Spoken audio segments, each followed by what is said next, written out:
Hello বন্ধু। আরে মটর করব, মানে ঘুগনি করব, রান্না করব ঘুগনি। মটর সিদ্ধ করতে দিয়েছি, 1 ঘন্টার বেশি হয়ে গেছে, এখন সিদ্ধই হয়নি। দেখবে, দাঁড়ান দেখাচ্ছি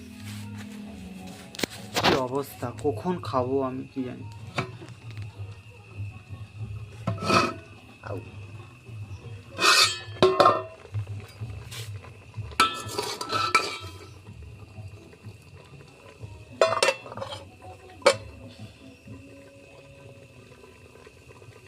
এই দেখো, এখনো সিদ্ধ হয়নি।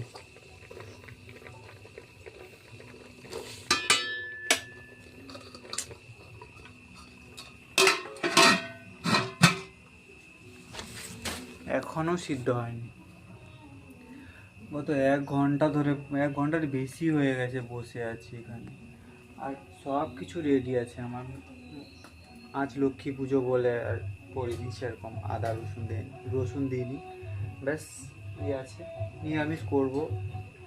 টমেটো লঙ্কা সব কাটা আছে, শুধু সিদ্ধ হলেই, মহারাজা সিদ্ধ হলে হবে। কিন্তু জানি না কখন সিদ্ধ হবে। সে যাই হোক, যখন হবে তখন খাবো, তাই না? ঠিক আছে, রাখছি তাহলে। সবাই ভালো থেকো।